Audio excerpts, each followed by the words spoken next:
precisando de alimentos não perecíveis para a confecção de cestas básicas para os assistidos, as famílias aqui da nossa casa.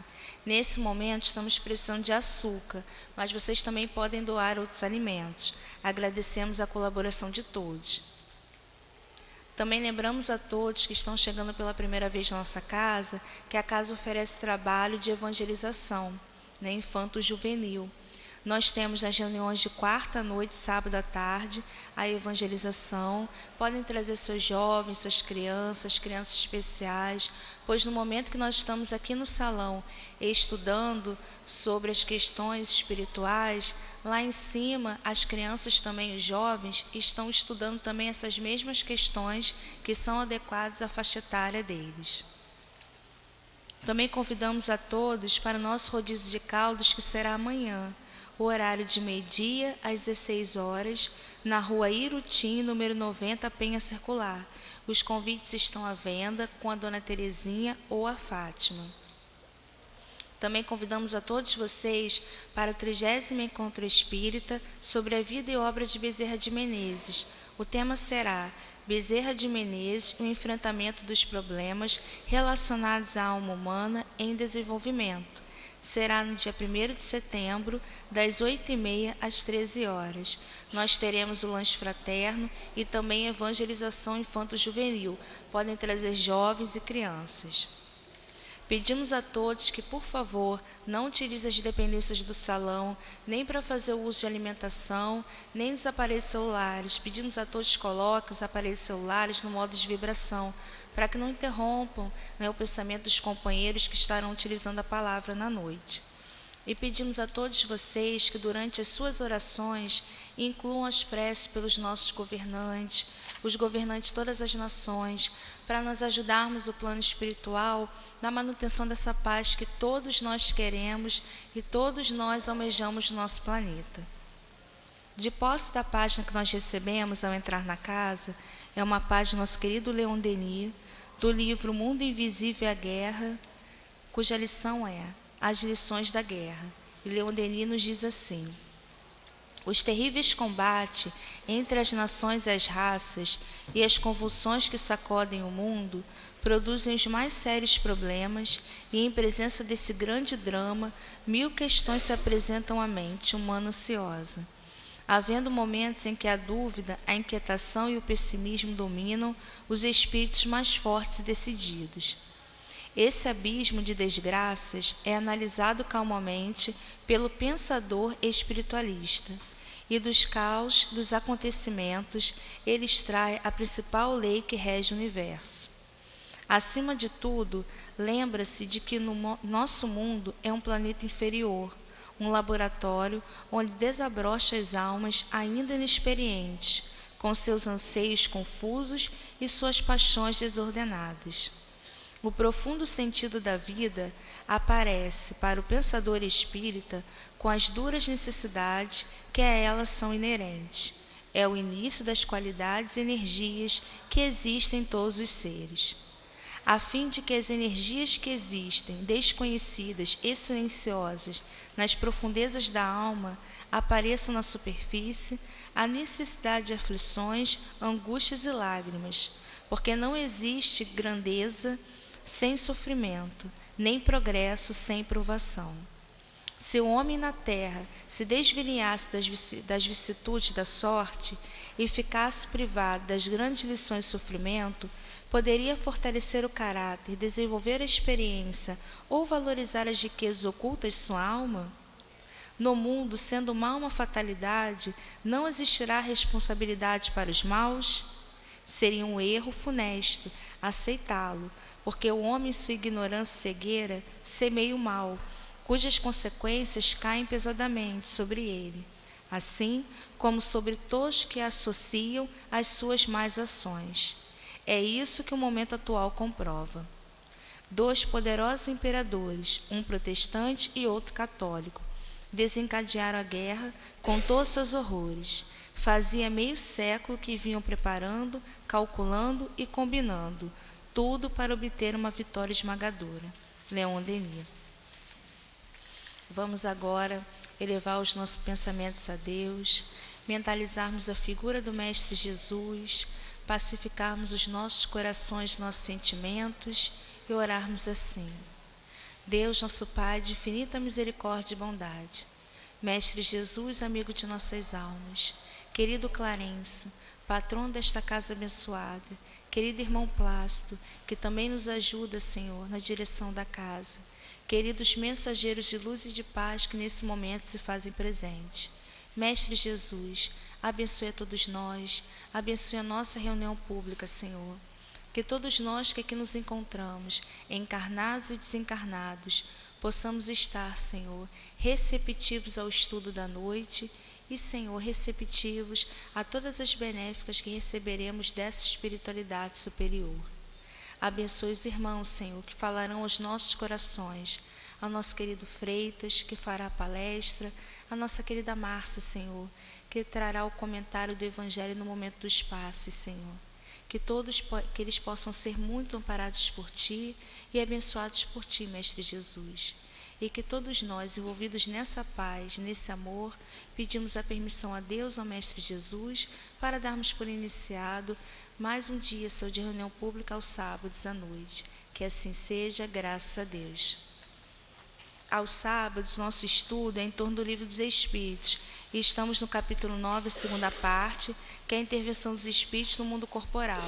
As questões vão da 541 a 548.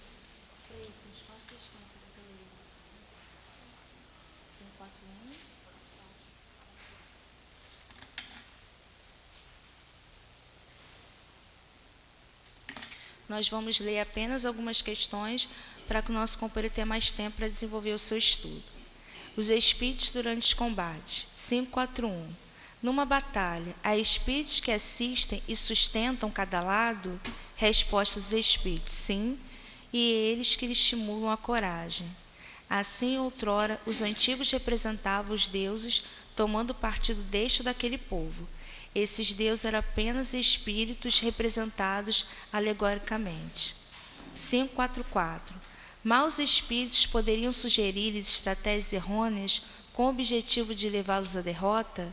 Resposta dos espíritos: sim, mas ele tem o seu livre-arbítrio.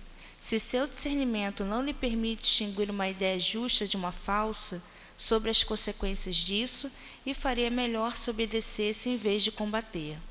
548. O espírito que assiste impassivo a um combate, como espectador, é testemunha da separação da alma e do corpo? Como esse fenômeno se apresenta para ele? Resposta dos espíritos: há poucas mortes verdadeiramente instantâneas. A maior parte do tempo, o espírito cujo corpo acaba de ser mortalmente golpeado não tem consciência desse fato a princípio. Quando começa a reconhecer, só então é que pode distinguir o espírito que se move ao lado do cadáver. Isso parece tão natural que a visão do corpo morto nenhum efeito desagradável produz. Passamos a palavra agora para o nosso querido Freitas, que Jesus o abençoe. Uma boa noite a todos. Que Jesus nos abençoe com muita paz e que os nossos amigos espirituais nos ajudem para que possamos falar sobre o assunto de uma forma compreensível e que aproveitemos esse tempo aqui reunidos para refletir um pouco a respeito da nossa própria vida e de como está o mundo. Comecemos do simples para depois analisarmos a parte mais complexa. Perguntamos: por que duas pessoas brigam? É a primeira reflexão que propomos. A resposta, com base no que os espíritos colocam para nós: porque surge um conflito de interesses. Um quer uma coisa, outro quer outra. Pontos de vista diferentes, lesões de direitos, diferenças culturais. Muitas vezes, alguém se julga lesado no seu direito, mas sem ter esse direito. Aí está presente uma injustiça. Quando há um conflito de interesses, a solução desse conflito não pode privilegiar nenhuma das partes. Se isso ocorrer, o princípio da justiça terá sido desrespeitado. E aí, prosseguindo, raciocinando já do ponto de vista espiritual, cada um de nós tem suas companhias espirituais, correto? Quem são as nossas companhias espirituais? Podem ser aqueles parentes que já desencarnaram, que têm afeição por nós. Podem ser alguns amigos que nos queiram bem. Pode ser alguém que às vezes nem conhecemos, mas tem simpatia por nós. Mas pode também ser aquela pessoa que não quer nos ver de forma alguma. E aí, temos também os protetores, aqueles espíritos que se comprometeram em nos ajudar na etapa encarnatória que estamos vivendo. Aqueles outros benfeitores, amigos de alguém a quem ajudamos, que por gratidão também se dispõem a nos ajudar, se tornam nossos amigos. Muito bem. Será que as nossas companhias tomam partido no momento que nós brigamos?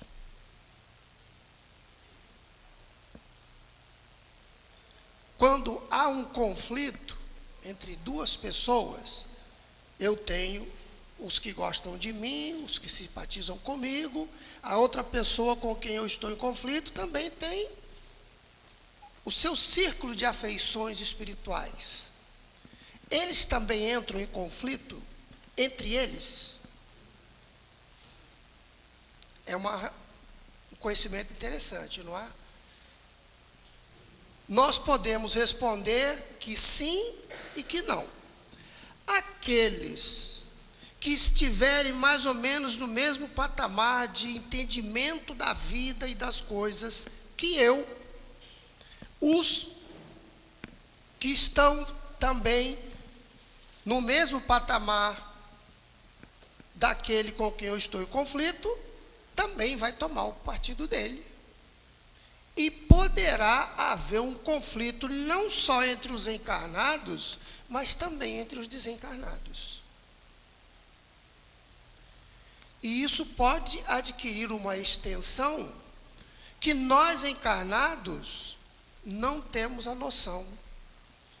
Porque muitos daqueles que, defendendo o ponto de vista, ou defendendo aquele que está em conflito comigo, pode recorrer no plano espiritual a muitos e muitos recursos que ele tem acesso para me atingir, e vice-versa. E aí o que vai acontecer? Nós temos um conflito generalizado entre dois encarnados que começam. Os desencarnados, por sua vez, entram em conflito, que pode se estender para o grupo familiar. E aí nós podemos nos deparar com uma situação de uma guerra familiar. Vamos usar a expressão sem fim, entre aspas, porque a gente sabe que tudo um dia acaba, tudo muda. No dia que a gente cresce espiritualmente e passa a enxergar a vida com olhos mais limpos, com mais lucidez, nós vamos entendendo que uma porção de coisas é bobagem a gente se preocupar com elas, que não vale a pena a gente brigar por aquilo. Muito bem. Só que fica agora a outra pergunta. O que é uma nacionalidade? O que é um povo, uma nação? É uma reunião de indivíduos, correto?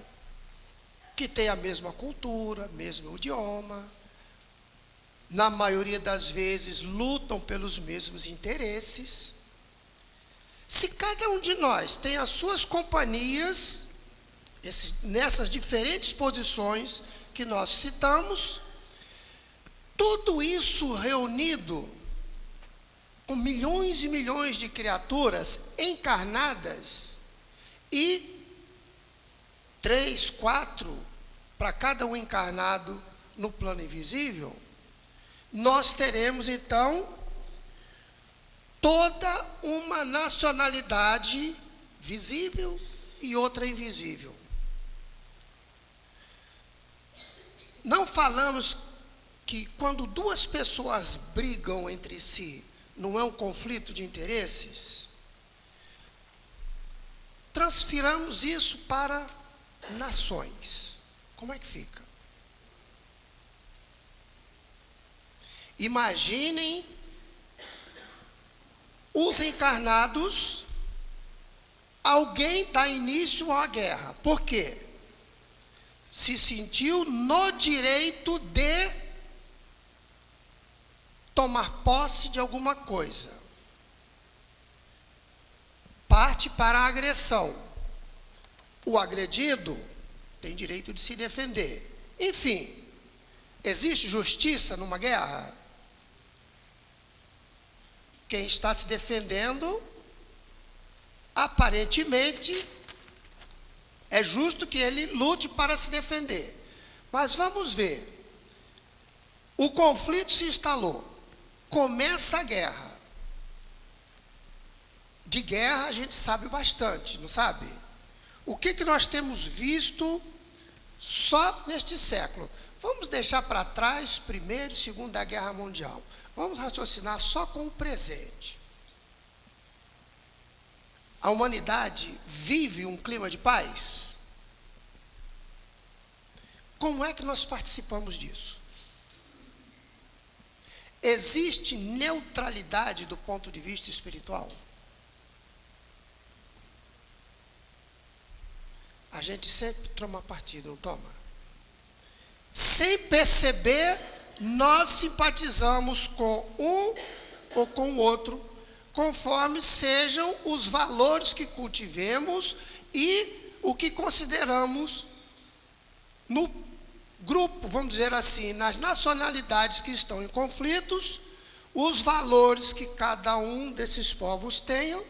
Se entrar mais em sintonia com o que eu penso, o que eu sinto, é daquele que eu vou tomar partido. Concordo? E aí, vamos agora para o Livro dos Espíritos. O que acontece em termos materiais nós sabemos. Ok? Durante uma batalha, há espíritos que sustentam e amparam cada uma das forças contrárias. Aí vamos imaginar, eu tenho todo o meu círculo de companhias espirituais, vou para a guerra. Eles vão comigo ou eles ficam em casa? Vão juntos. Tá. Aqueles que tomaram o meu partido e acham que eu estou certo, estarão lá. E estarão enfrentando quem? Os do outro lado. Mas também, quem mais vai? Nossos protetores. Aquele soldado que está em combate, muitas vezes, mesmo estando do lado daquele que injustamente iniciou a guerra, mas às vezes a guerra foi iniciada por grupos que não levaram em consideração quem iria para a guerra. Porque, de uma maneira geral, aqueles que decidem entrar em guerra ou não, eles não vão para a frente de batalha.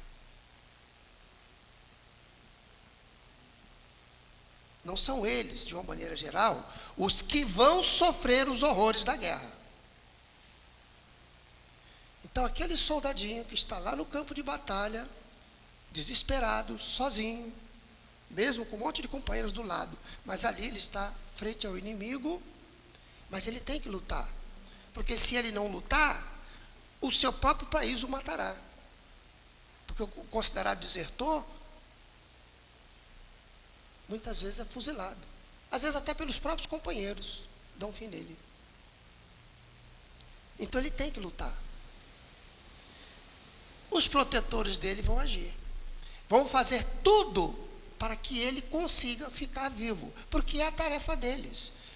Mesmo eles não estando tomando partido na guerra, a tarefa dele como protetor é cuidar daquele espírito que está em combate, daquele ser humano que está em combate. É uma questão complexa, não é? Então, resposta: sim, e que estimulam sua coragem. Na 542, Kardec pergunta o seguinte: numa guerra, a justiça está sempre de um dos lados.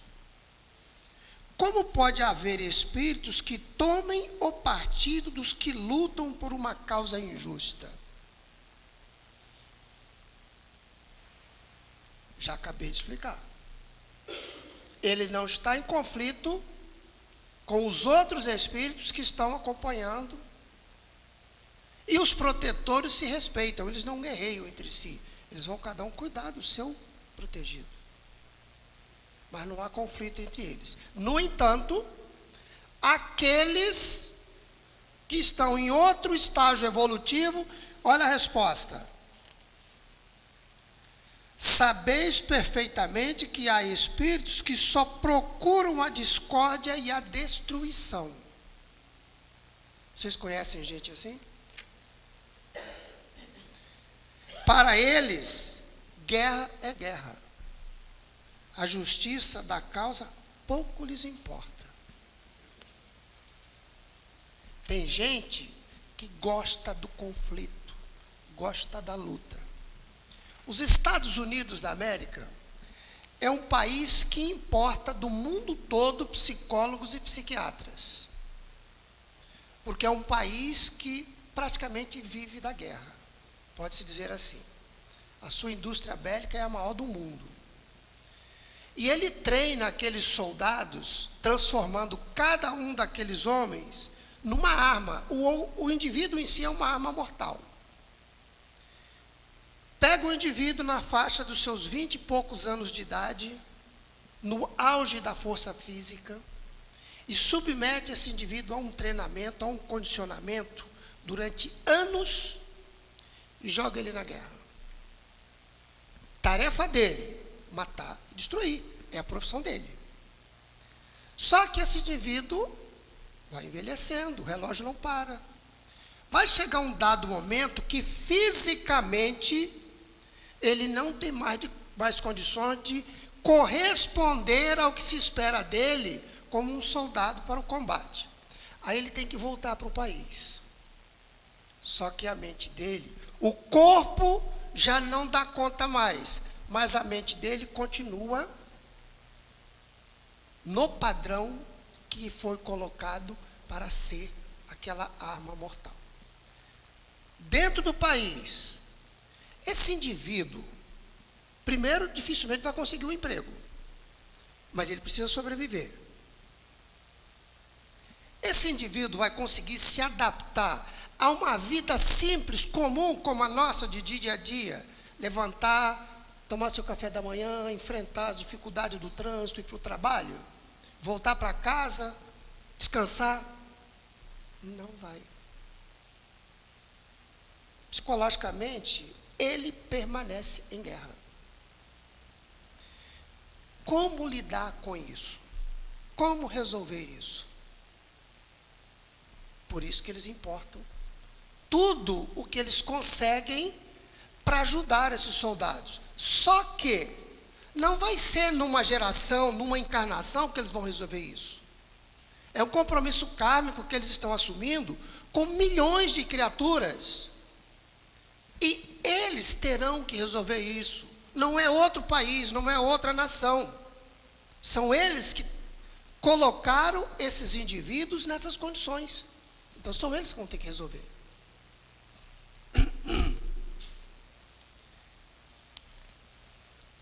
Alguns espíritos podem influenciar o general na concepção de seus planos de campanha. Vejam só, eu falei do soldadinho, né? O que está lá na frente de batalha.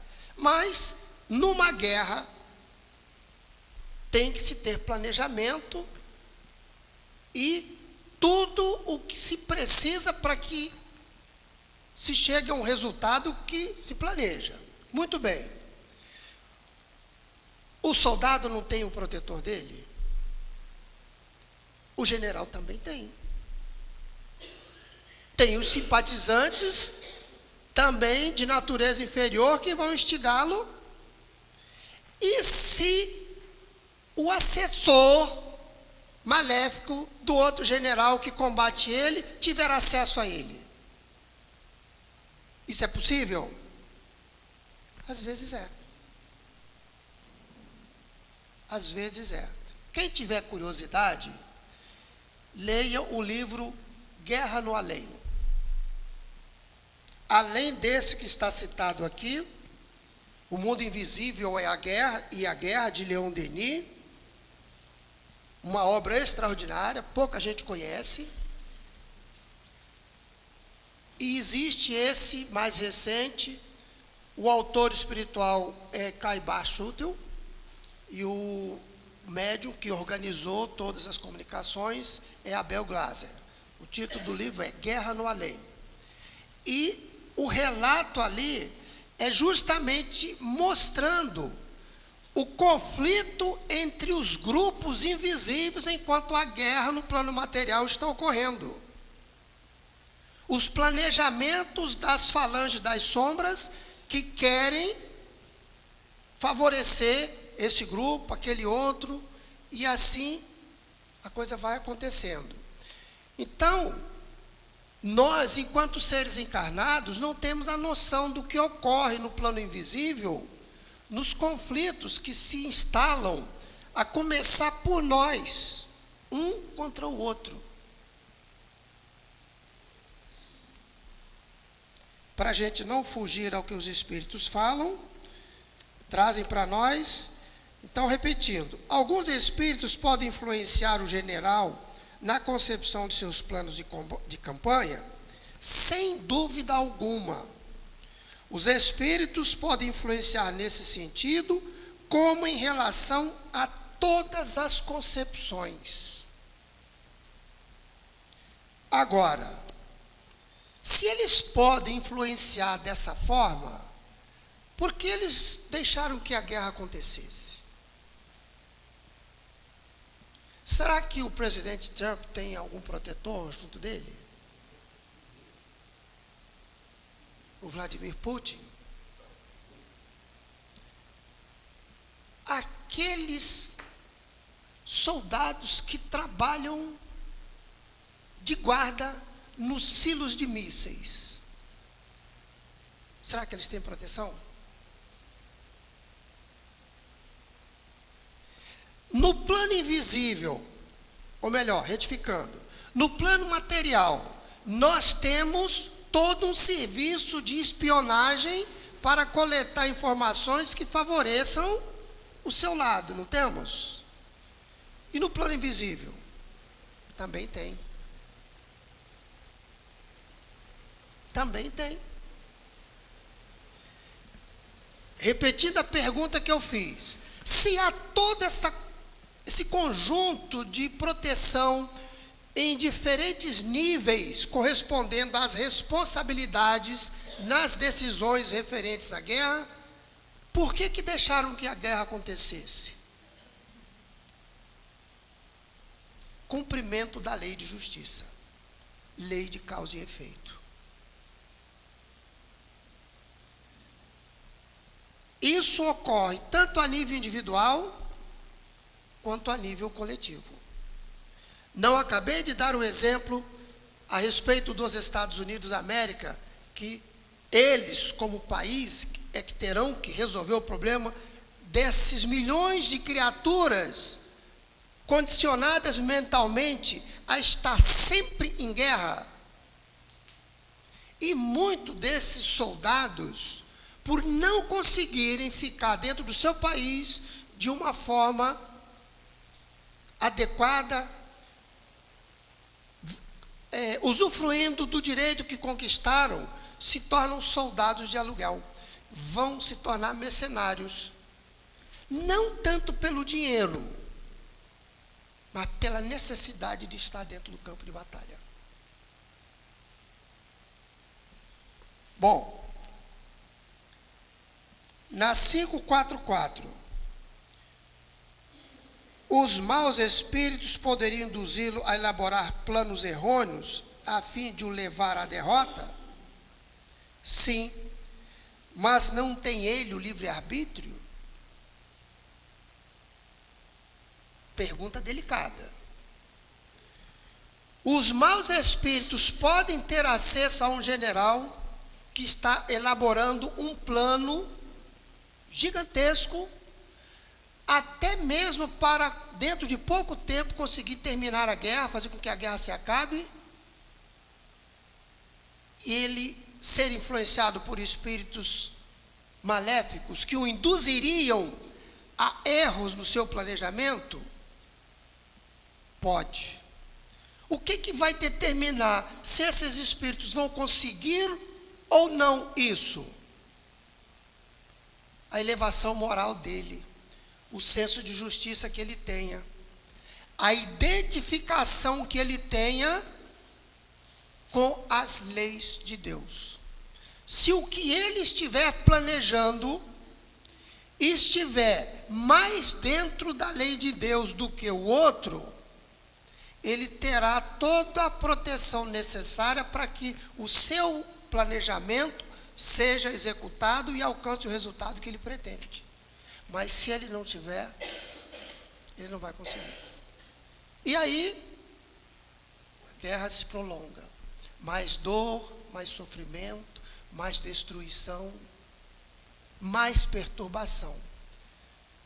Mas, dentro disso tudo, uma coisa nós temos que colocar na nossa mente, de uma forma permanente: Deus está no controle de tudo. Se isso está acontecendo, Ele permitiu. Se Ele permitiu, é porque é necessário.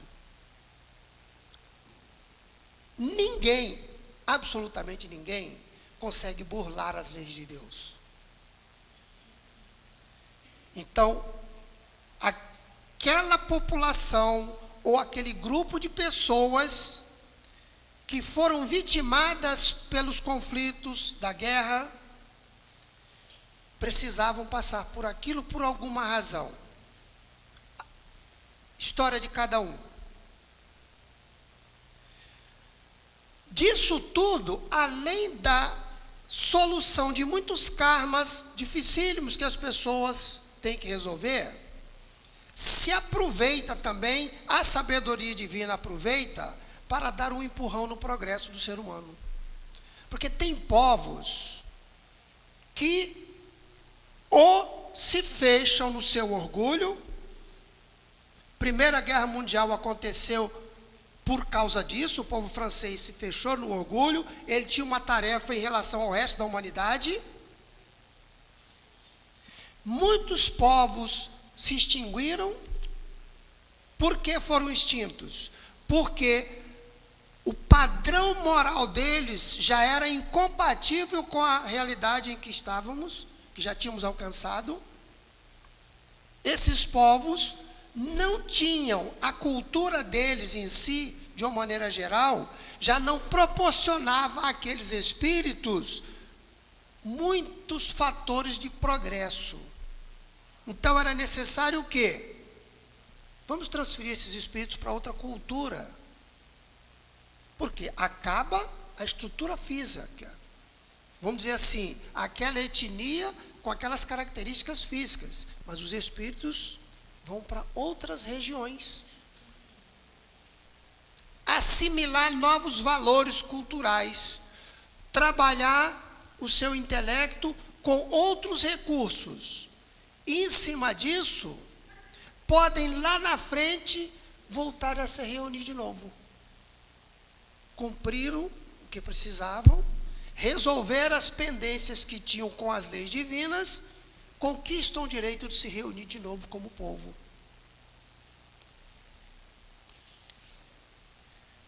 Resposta, prosseguindo: sim, mas não tem ele o livre-arbítrio?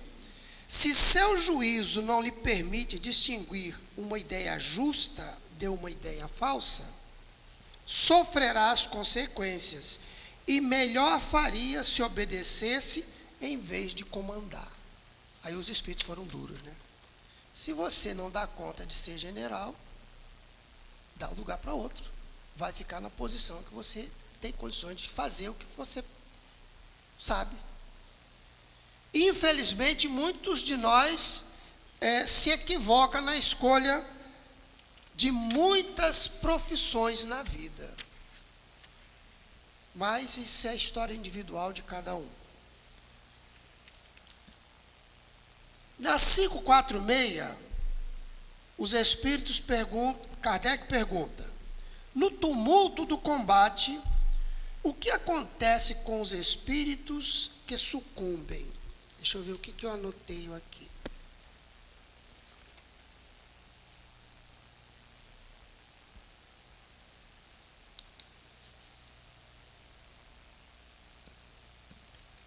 É o desencarne em combate, a situação do desencarne em combate. Analisemos por alguns instantes o desencarne. Nós todos sabemos que é a fatalidade para a qual nós não temos solução, correto? Todo mundo aqui sabe que um dia vai deixar esse corpinho e vai retornar para o plano espiritual. Mas nenhum desencarne é igual ao outro.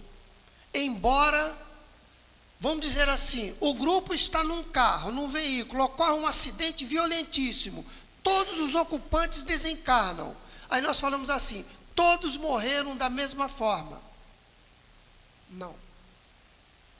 O cessar da vida orgânica teve a mesma causa, mas como cada um vai se posicionar do outro lado no momento que cessou a vida física, é individual. Alguns poderão acordar poucos minutos depois, olhar para o seu próprio corpo, não se perturbar e buscar saber para onde tem que ir e o que tem que fazer. Outros, ao verem aquilo ali, saem desesperados correndo. E volta para casa. Chega em casa, tenta falar com um, com o outro, ninguém escuta.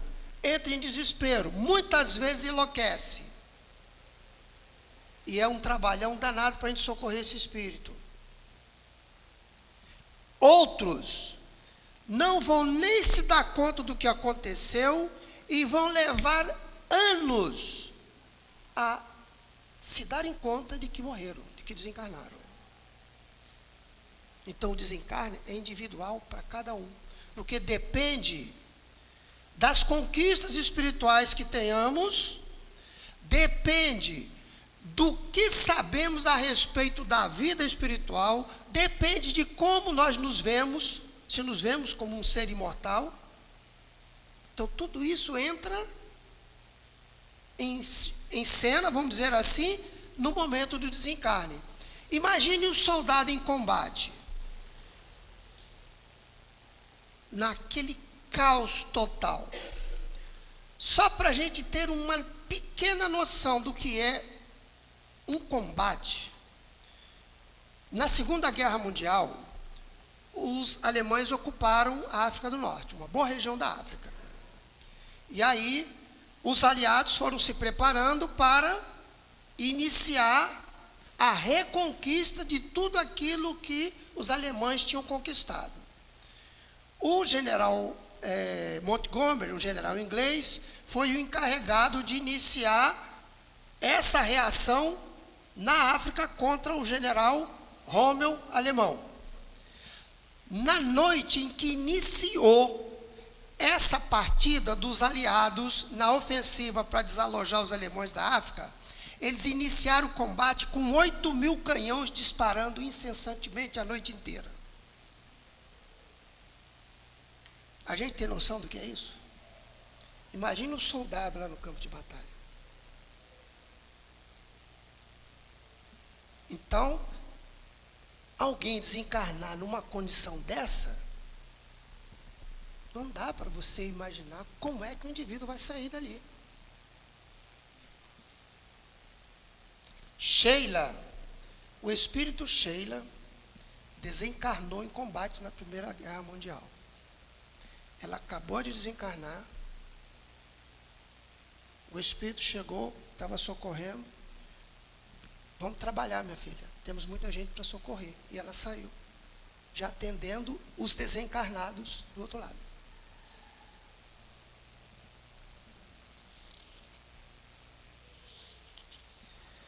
A resposta dos espíritos. Alguns continuam a interessar-se, outros se afastam. Alguns continuam combatendo. Só que ele vai se atirar contra aqueles que estão encarnados, não vão perceber. Mas não tem os desencarnados do outro lado também que estão combatendo? E ali se engalfinham e ficam aquela luta. A Normandia, na França, foi um dos palcos de terríveis batalhas. Um grupo de estudiosos que estudavam a história do Espiritismo lá no Leão de... Não, Espiritismo na Arte. O grupo que estudava o Espiritismo na Arte para fazer um encontro sobre a arte lá no Leão Denis. Então, de vez em quando, eles programavam viagens. E numa dessas viagens, eles foram à França. Aí, o grupo, no ônibus de excursão, passeando pela Normandia. Claro, tinha alguns médiuns fazendo parte do grupo. Num dado momento, uma das pessoas que estava leva um tremendo susto. Por quê? Ela viu 2 soldados correndo com uma padiola segurando um ferido em cima, como se passasse pelo ônibus. Ela já entrou em desespero. Ai, meu Deus do céu, vai ocorrer algum acidente. Começou a entrar em pés, com medo de que haveria um acidente com o ônibus. Aí, a guia da excursão, que já sabia da situação, falou: não, minha filha, isso aqui é a Normandia. São espíritos que até hoje ainda estão presos na região. Quantos anos faz que a Segunda Guerra terminou?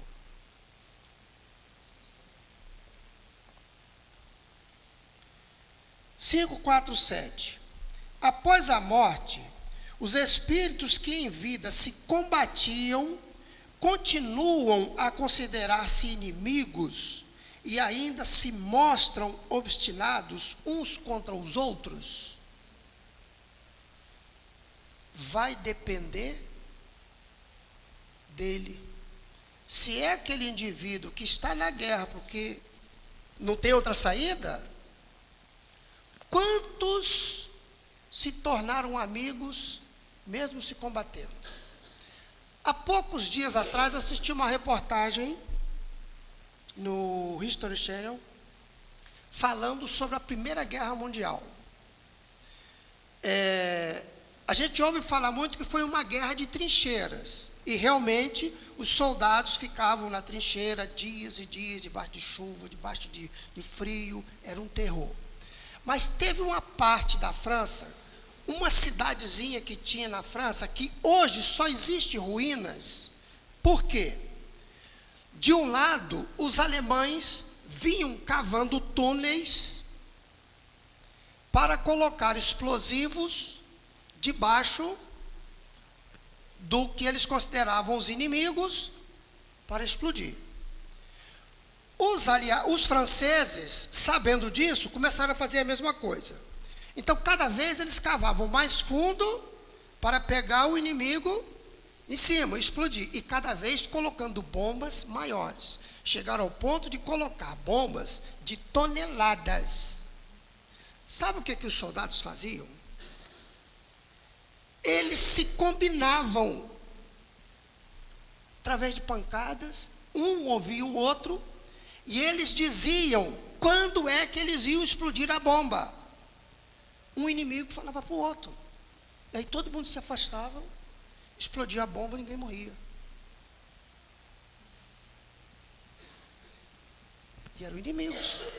Só que eram pessoas. Quando você está no campo de batalha, é um caos total. Mas quando você tem consciência e tem alguma conquista espiritual, você não vai se tornar um criminoso de guerra. Porque você, no combate, você tem responsabilidade por mortes que você causa. Mas você não é aquele indivíduo cruel que mata por prazer, que sente satisfação em ver o outro sofrer. Por isso que surgem essas situações terríveis de crimes de guerra. Então, não são todos os que se interessam. Desencarnou, sai dali. As equipes de socorro estão presentes e identificam claramente aqueles espíritos que não querem mais nada com guerra. E eles são retirados, são socorridos. Mas aqueles que ainda permanecem querendo guerrear, aqueles que não quer saber se um lado está certo ou não, se existe justiça ou não, ele quer guerrear. 547.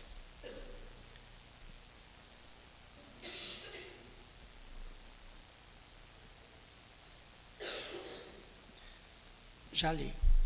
A resposta: nessas ocasiões, o espírito nunca está calmo. Pode acontecer que nos primeiros instantes, depois da morte, ainda odeie o seu inimigo e até o persiga.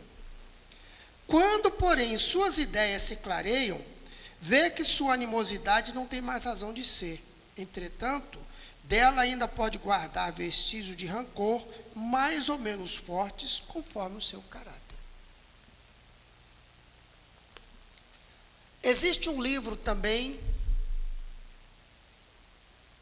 não me lembro agora do autor, mas acho que é de Caibar Schutel também, que mostra, não, é nesse mesmo livro, Guerra no Além, tem uma situação interessante. Tem uma colônia espiritual em que ela vai sendo estruturada de fora para dentro. Na periferia, ela é toda separada por religiões.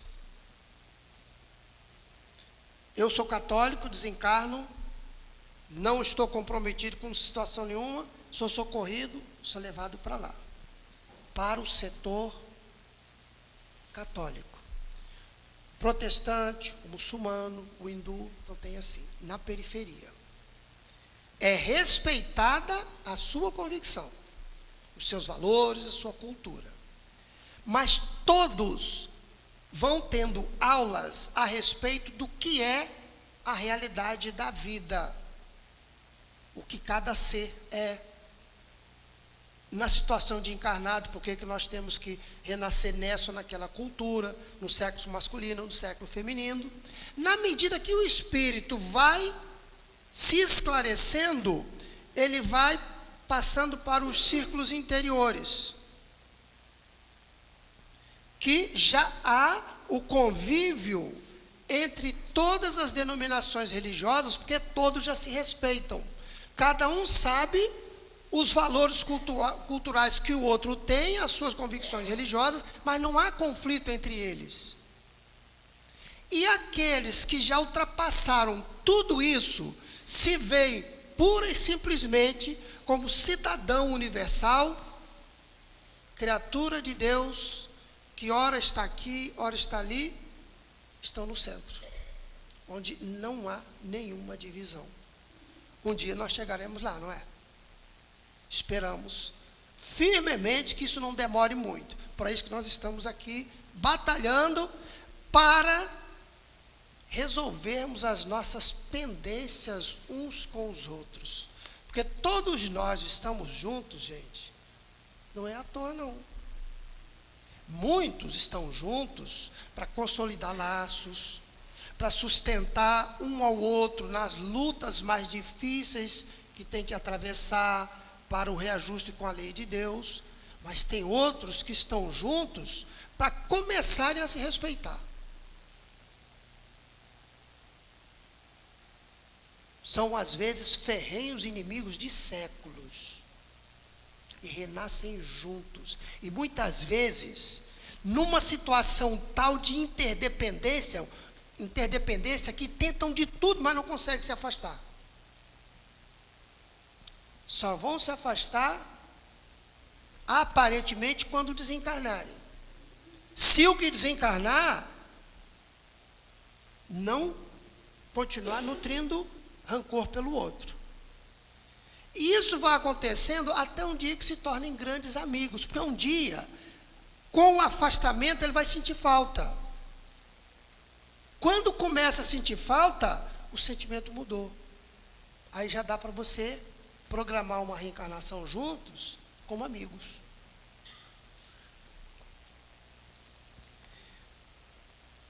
(5, 4, 7a) continua a ouvir o ruído das armas? O que desencarna no campo de batalha continua ouvindo o ruído das armas? Sim. Porque o sentido de percepção dele não está limitado ao corpo físico. Olhos, ouvido, tato são canais que nos colocam, nós como espíritos, em comunicação com o mundo físico exterior. Mas a percepção real, os sentidos, vamos dizer assim, estão radicados no perispírito. Você continua percebendo tudo. E a última: o espírito que assiste calmamente a um combate como espectador, testemunha a separação da alma e do corpo? Como esse fenômeno se apresenta a ele? É o que eu já expliquei agora há pouco.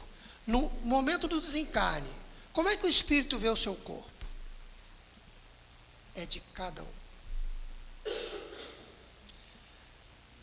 Vimos aprendendo com os espíritos que o estarmos encarnados e termos consciência, convicção e aceitando isso como realidade, que existe o plano espiritual e que nós, ao desencarnarmos, existe um lugar para nós, existe ocupações para nós.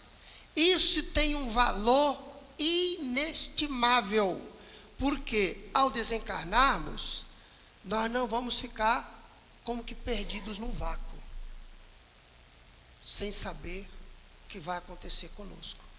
E isso, todas as semanas, no trabalho de atendimento espiritual, que a gente chama de desobsessão, é a grande maioria dos espíritos que chegam para ser socorridos. Não sabem que desencarnaram.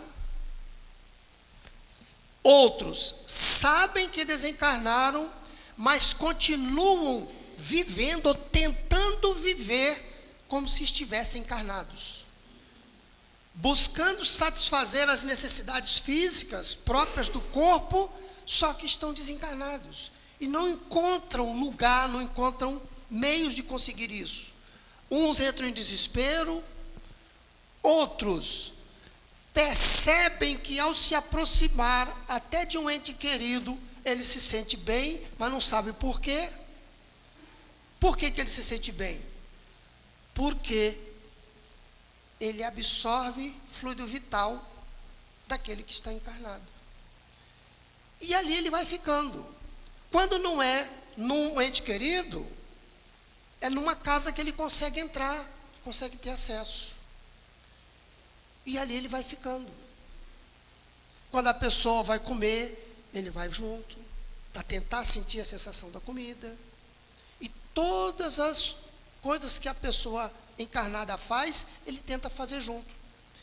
E ali pode se instalar um processo obsessivo que acaba virando uma simbiose que pode levar décadas ou até mais de uma encarnação para você conseguir desfazer aquela ligação.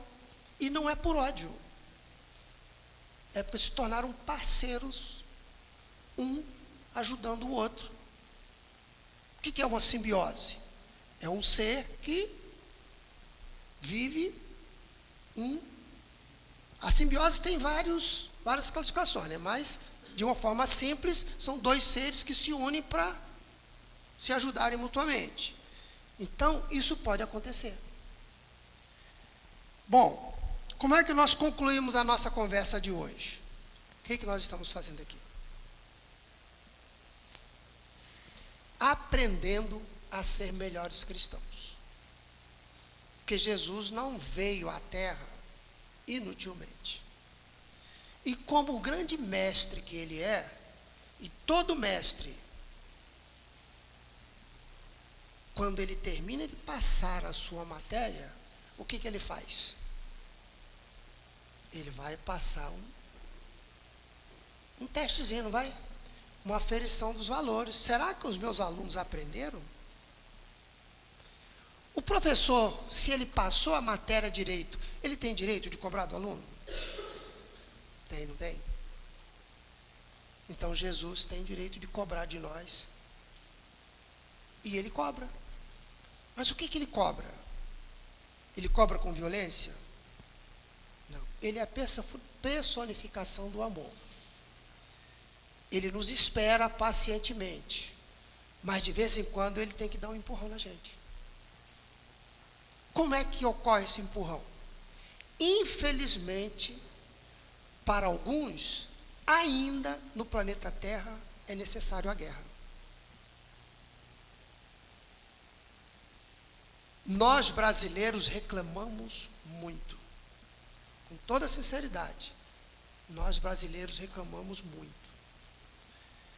Tentemos nos imaginar, em certas regiões da África, Angola, Moçambique, por ali, certos países do Oriente Médio, e comparemos com a nossa vida aqui. Por mais difícil que ela seja, nós somos livres para ir e vir. Estamos numa assembleia religiosa sem ninguém nos perturbar. Isso pode em todas as partes do mundo? Valorizemos isso. E Jesus espera de nós, sabe como é que ele cobra de nós?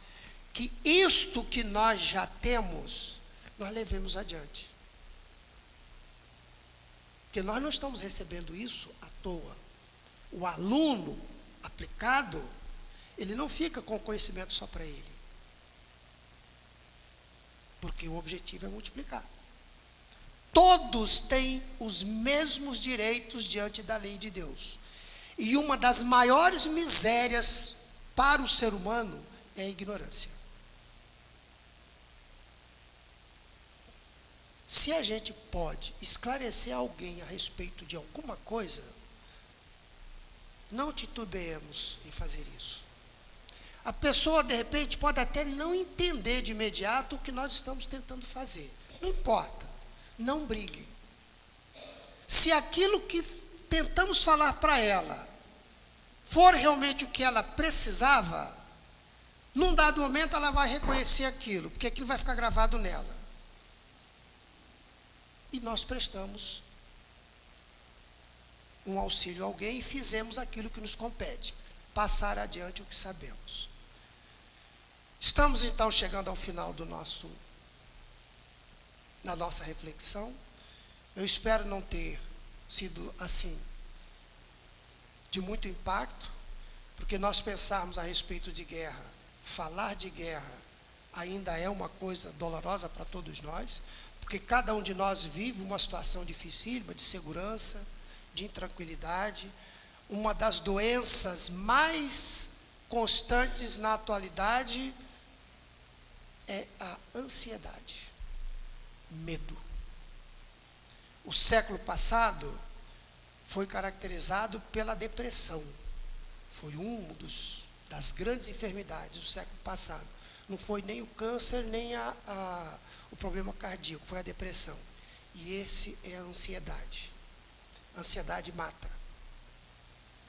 A ansiedade desenvolve N enfermidades físicas, porque é um conflito interno de tal intensidade que nós perdemos o controle de nós mesmos. Então nós temos que aprender a vencer a ansiedade. E isso é trabalho interno, trabalho individual de cada um. A religião ajuda, o medicamento ajuda, a conversa amiga ajuda, mas o trabalho interno é fundamental. Como? Pega o que os espíritos mensageiros do bem trouxeram para nós, façamos daquilo ali um instrumento para colocarmos em prática no nosso dia a dia e ver o resultado que dá. Vai resolver de imediato? Não. É uma gota de cada vez. Gradualmente nós vamos consolidando força interior e vamos vencendo essas dificuldades. Então, isso é o nosso trabalho. Ser um instrumento do professor maior que a terra tem. Porque ele conta com as nossas mãos, com a nossa boca, com o nosso coração. Uns com os outros. E o trabalho que nós temos que fazer dentro de nós é junto com o outro. Ninguém vive sozinho numa ilha. Que Jesus, então, nos fortaleça nesse propósito, que os nossos benfeitores espirituais, aqueles amigos que estudaram conosco, nos ajudaram a escolher as dificuldades e as lutas, planejaram conosco a nossa reencarnação, que nós fiquemos mais atentos às orientações que eles estão sempre dando para a gente, para que nós, ao retornarmos para o outro lado, cheguemos lá tranquilos, sem a preocupação de nos sentirmos envergonhados diante desses que nos sustentaram na nossa caminhada. Que tenhamos um final de dia de muita paz e um fim de semana também de muita paz. Graças a Deus. Graças a Deus. Freitas possa continuar sendo abençoado por Jesus e continuar trazendo esses conhecimentos para a gente. Agradecemos muito. Continuando a nossa reunião pública, vamos fazer agora a leitura do Evangelho. Estamos no capítulo 25, buscais e achareis. Os itens vão do 6 ao 8. Leremos apenas o item 6 e o item 8. Observai os pássaros do céu. Não acumuleis para vós tesouros na terra, onde a ferrugem e as traças consomem, e onde ladrões desterram e roubam. Façai vossos tesouros no céu, onde nem a ferrugem nem a traços consomem, nem os ladrões os desenterram e roubam. Porque onde está o vosso tesouro, aí também está o vosso coração. Eis porque vos digo, não vos inquieteis para saber onde achareis do que comer para o sustento da vossa vida, nem onde acharei vestimentas para cobrir o vosso corpo. A vida não é mais que o alimento, e o corpo mais que a vestimenta? Observai os pássaros do céu. Eles não semeiam, não ceifam, não fazem provisões nos celeiros, e contudo, vosso Pai Celeste os alimenta. Porventura, não sois muito mais do que eles? E quem é aquele dentre vós que pode, por mais que se afadigue, aumentar de um côvado à sua altura? Por que vos inquietais também com a vestimenta? Observai como crescem os lírios do campo. Não trabalham nem fiam. Entretanto, eu vos declaro que nem Salomão, em toda a sua glória, jamais se vestiu como um deles. Se Deus tem cuidado de vestir dessa maneira uma erva do campo, que hoje existe e que amanhã será lançada ao forno, quanto mais cuidado terá em vos vestir, homens de pouca fé. Não vos inquieteis porquanto dizendo, que comeremos, que beberemos, com que nos vestiremos? Assim fazem os pagãos, que procuram todas as coisas. Vosso Pai sabe que tendes necessidade delas. Procurai, pois, primeiramente o reino de Deus e sua justiça, e todas as coisas vos serão dadas por acréscimo. Eis porque não deveis vos inquietar pelo amanhã, visto que o amanhã se ocupará do bem-estar de si mesmo. A cada dia basta o seu mal. Palavras de Jesus se encontra no Evangelho de Mateus, capítulo 6, versículo 19, 21, 25 a 34. Item 8. A terra produz o bastante para alimentar todos os seus habitantes. Quando os homens souberem administrar os seus bens, os bens que ele dá, segundo as leis de justiça, de caridade e de amor ao próximo, quando a fraternidade reinar entre os diversos povos, como entre as cidades de um mesmo império, O supérfluo momentâneo de um dia irá preencher a falta momentânea do outro, e cada um terá o necessário. O rico, então, irá considerar-se como um homem que tem uma grande quantidade de sementes, se eles as distribuir. Elas produzirão ao cêntuplo para ele e para os outros. Mas se as comer sozinho, se as desperdiçar e deixar que as sobras do que comeu se percam, elas não produzirão nada, e todo mundo ficará sem elas. Se as fechar no seu celeiro, os vermes a comerão. Eis porque Jesus disse: não acumuleis tesouros na terra, que são perecíveis, acumulai-os no céu, porque são eternos. Em outras palavras, não dediqueis aos bens materiais mais importância que aos bens espirituais, e sabeis sacrificar os primeiros em benefício dos segundos. Não é com eles que se decreta a caridade e a fraternidade. O egoísmo sempre a sufocará, se elas não estiverem dentro do coração. Fazer com que penetrem dentro dele é a tarefa do Espiritismo. Pedimos aos médiuns agora que se levantem, se dirijam a seus lugares.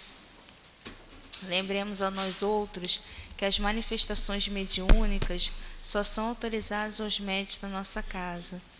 Vamos nos manter em vigilância, em pacificação, mentalizando a figura amada e querida do Mestre Jesus, para que possamos aproveitar da melhor forma possível esse momento, deixando as nossas preocupações de lado, nos concentrando e buscando a figura de Jesus para acalmarmos os nossos corações.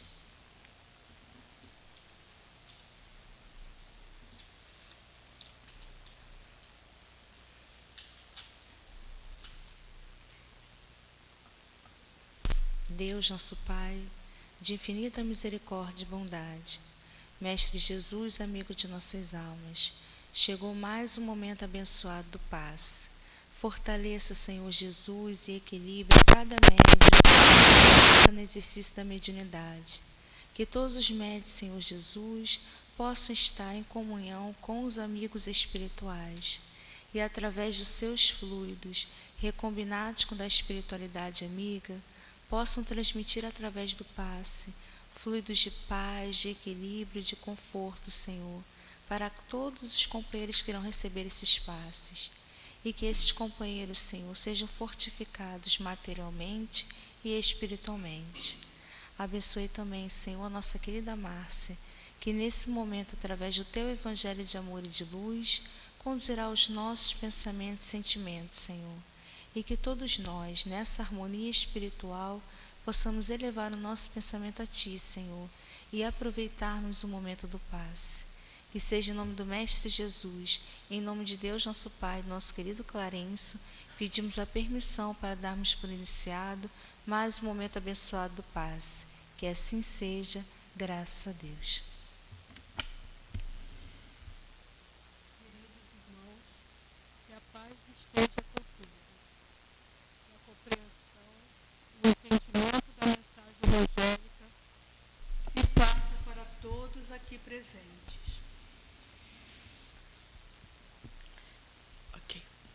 Transmitindo mais confiança, mais coragem e mais fé para todos.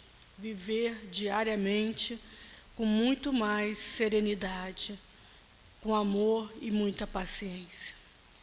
Jesus traz-nos lições preciosas de bem viver. Ensina-nos a observar a natureza e dela tirar aprendizados maravilhosos, pois nela está presente a criação divina, com toda a sua beleza, força, equilíbrio, justiça, todo o seu esplendor. Imaginemos um entardecer, com o pôr do sol deslumbrante, sentados numa relva macia, olhando o espetáculo que esta natureza nos proporciona, onde pássaros começam a se recolherem, buscando alegremente seus ninhos. Quantas lições nessa imagem sobre a beleza e a perfeição de Deus. Meus irmãos, nessa alegoria de linguagem, As aves vivem felizes e confiantes, cheias de paz, sem se preocuparem, enquanto os humanos, por não possuírem a fé, que é a confiança absoluta em Deus, sentem angústia de seus dias, pelo dia do futuro, pelo dia de amanhã. As aves vivem confiantes e tranquilas, envolvidas na paz, e entre elas não há o sentimento de inveja, nem o sentimento do ciúme, não existem brigas. Elas desconhecem o desamor, a ganância, o medo, a solidão. Se nós nos entregarmos sem reservas a Deus, nosso Pai, certamente, seríamos mais alegres, como as aves do céu. Na mensagem de hoje, nós notamos que Jesus ressalta a confiança que devemos ter em Deus e na necessidade de valorizarmos os bens espirituais, prioritariamente aos materiais. Observemos que Jesus não quis dizer que não devemos ter aquisições materiais, que não devemos buscá-los, nem disse que devemos doá-los caso já os tenha. Ele simplesmente recomenda: buscai primeiro o reino de Deus e a sua justiça. Ou seja, dá valor primeiro aos bens espirituais, que são o trabalho, o viver na solidariedade, na generosidade, na caridade, no pensar também nas necessidades dos outros.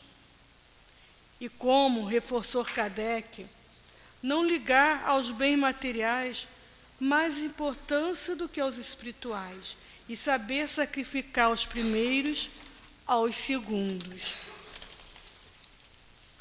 A preocupação com a obrigação das necessidades básicas da sobrevivência, o que comer, o que beber, o que vestir, faz parte da nossa caminhada no planeta, porque é necessário manter o corpo saudável, pois é o nosso veículo de progresso.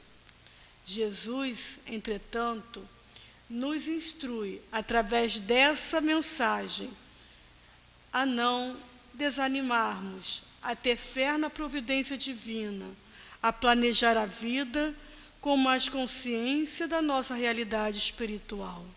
Afinal, somos filhos de Deus. É importante reconhecermos a paternidade divina para fazer brilhar a centelha de luz que temos em nosso interior, valorizando o ser em detrimento do ter. Sintamos esperança e otimismo. Em vez de falarmos em coisas tristes, negativas, sejamos como as aves, que são essencialmente ativas, trabalham, constroem seus ninhos com amor e arte, criam seus filhotes com desvelo e sabedoria. Queridos, a natureza nos provê a matéria-prima, os elementos para serem transformados pelo uso da inteligência humana. Deus provê os recursos, por isso devemos confiar nele. Que a serenidade e a paz estejam com todos. Muita paz.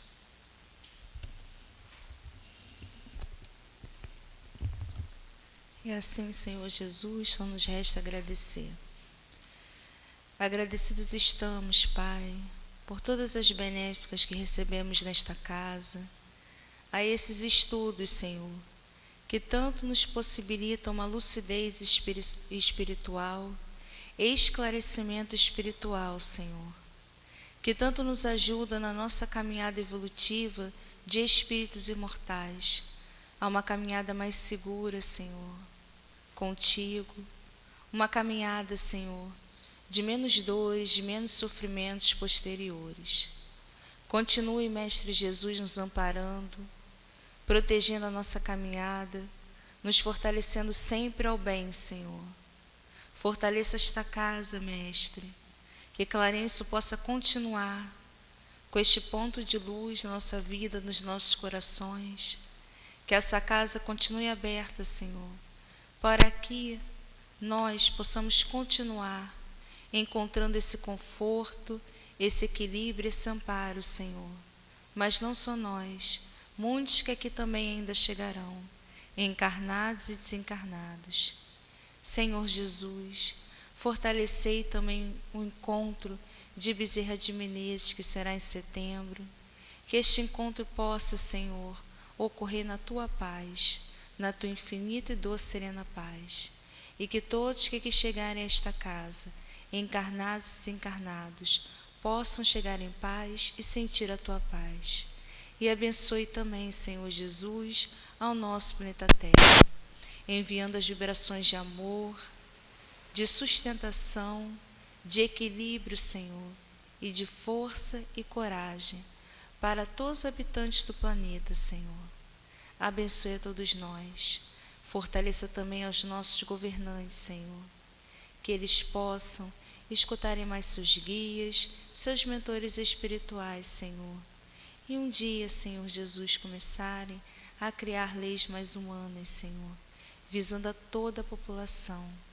Mas abençoe a todos nós, Senhor, porque Tu já disse: eu sou o caminho, a verdade e a vida.